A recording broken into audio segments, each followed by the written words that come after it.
Hi, how you guys doing? I'm out here with my dad, and he's gonna show y'all how to make some crawfish. What's the first step? Well, first you got to we'll wash these guys out here soon enough. And, just might got to make sure they're still kicking before you cook them. The water ready here though, and a lot of times you can use a crawfish basket in the middle of the tub. I personally don't do that, so I just start off in the water, throw in some garlic, just a couple of whole cloves there. It'll all soak through here soon enough, and then a goodly amount of lemons. You just cut them in half and juice them.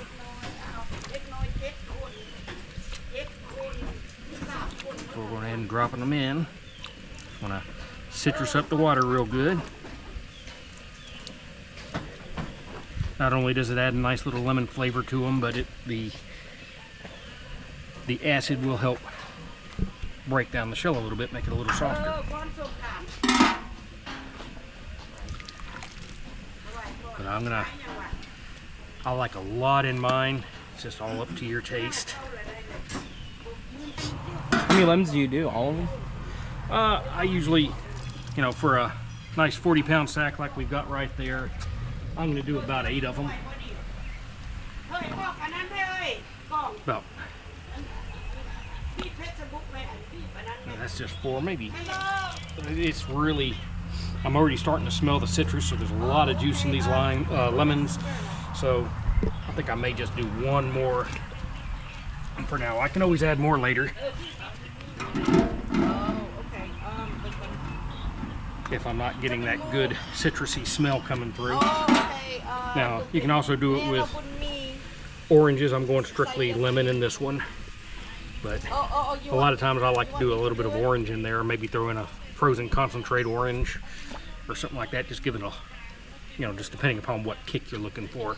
I'm going for a little bit more sour, so we're going to stick with lemon right now. Okay. Let me see. I got it.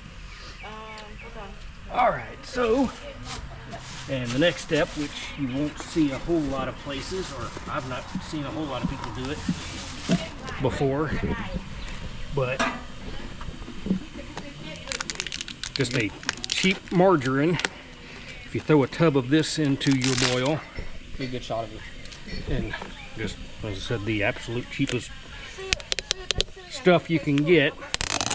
It oils up the water a little bit, makes it stick to the crawfish, soaks in a little bit. It just adds that little bit of extra texture. And how much do you use? I just usually use about a tub for one of the large size tubs for a full piece. That'll melt down and just make it nice and gooey, and just kind of helps the seasoning stick a little bit. Plus, when I pull it out, because I do a post seasoning of the crawfish as well, that extra butter that's attaching to the crawfish is going to allow the seasoning to stick to it as well. So again, not many people do that, but something I was taught a long time ago, and just something I continue to do. Who taught you that? A guy over in Houston, the first time I went to one of these, they cooked it that way, and this is just kind of a recipe that I've modified since that point. It was some of the best crawfish I'd ever eaten. So next one, just a concentrated shrimp and crab boil. Zatarains, of course, is very good. Try not to spill it on your hand like I just did, because that does, being concentrated as it is very spicy on your fingers. So I'll have to wash that off real good here shortly. And then just your favorite brand. I like doing a full tub Hold on. It said we couldn't find anything to show of these guys. Yeah, you're not ready for the minute. Hold on, okay? Some people have favorites, some don't. This is one of my favorites. It's called CajunLand. Something wrong with her account. But I also like the Zatarains and everything else. You can't really go wrong as long as you. What brand is it? This one is CajunLand. It's one of the cheaper brands out there on the market. So if you're doing a large amount, this may be worth their a little bit more expensive. Of course, you know, you got the Zatarains, which is tried and true favorites there. Will always be good.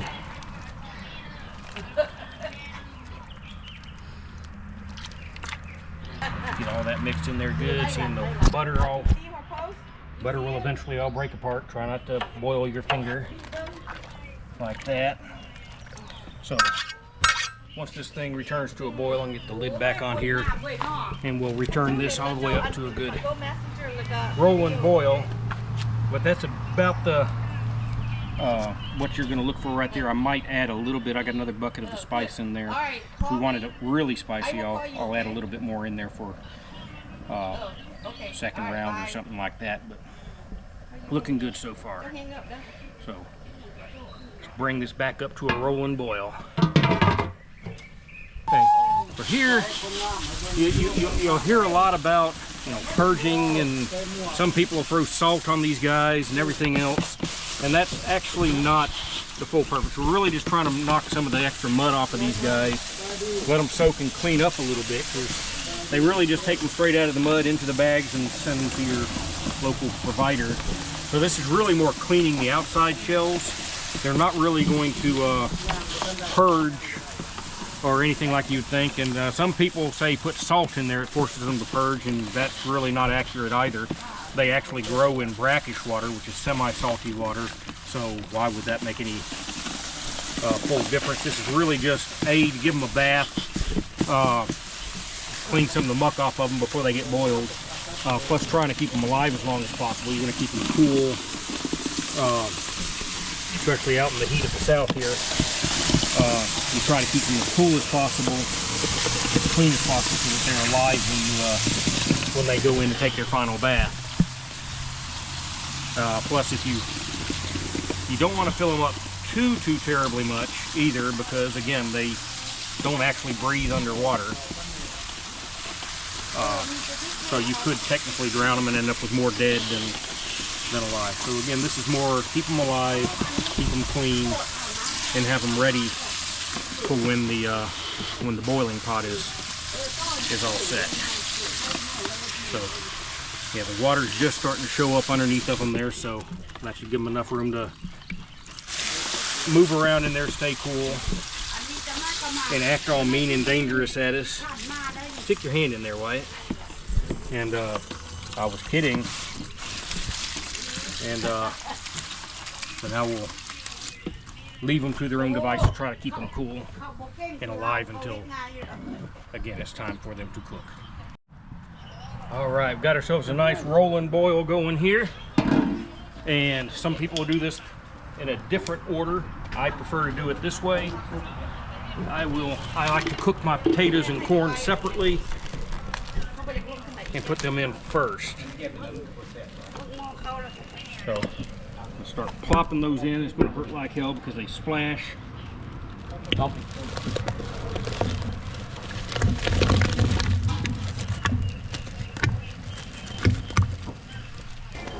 They take a lot longer to cook than than crawfish do. Little dudes, fresh baby potatoes, whatever you call them. Creamer potatoes is what I've always heard them called.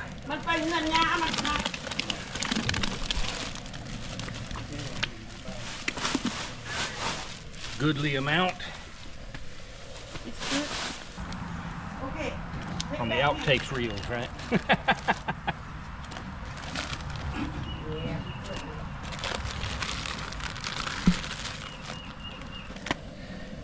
In there, so.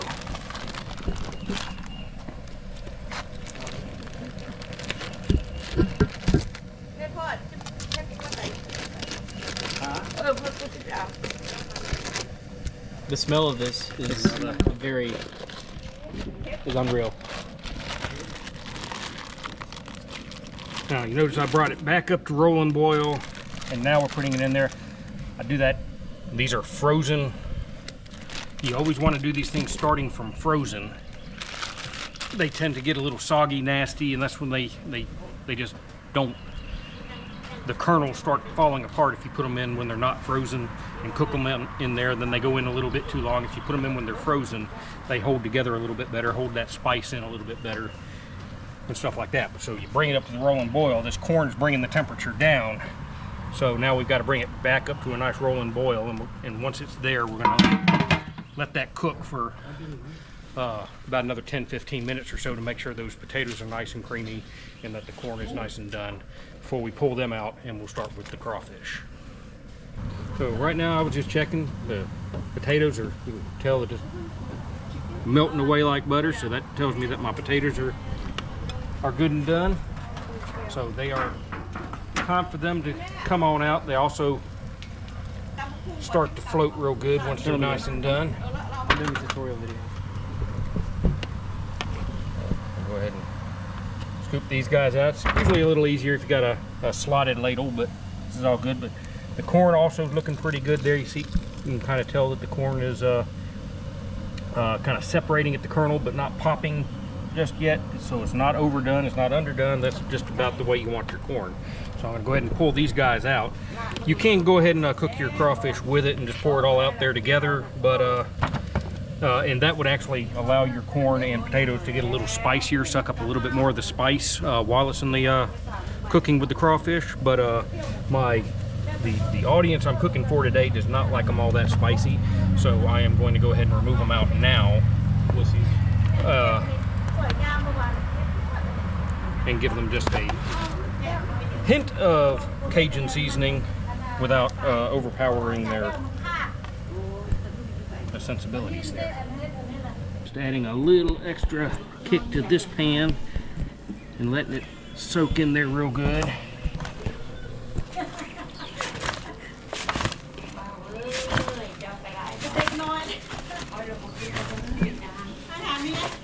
And then the other pan for the less adventurous, stay over there without the extra spice. Now that I've cooked this, I got to replenish the spice that are soaked up into those potatoes, so I'll add about another half container into this water. I'm just giving them one final shower, getting them out of their bucket of muck, washing the last of the mud off of them before they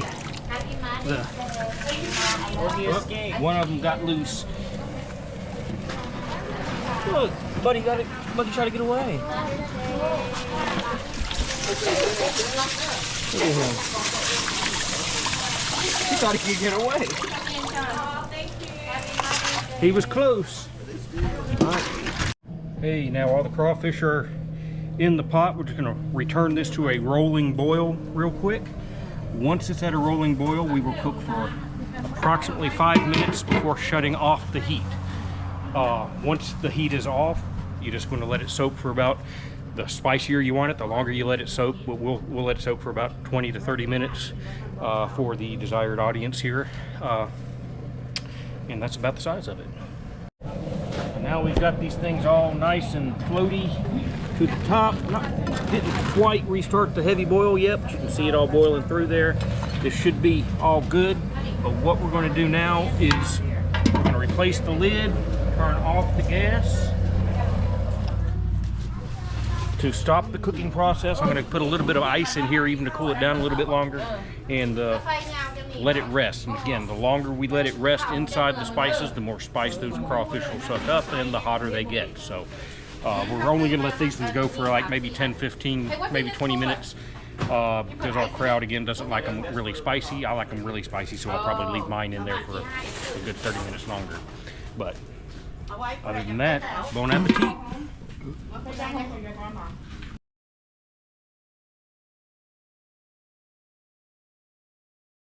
And make whatever face you want.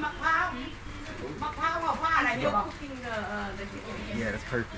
Your mama said she made That's perfect. I have no idea what.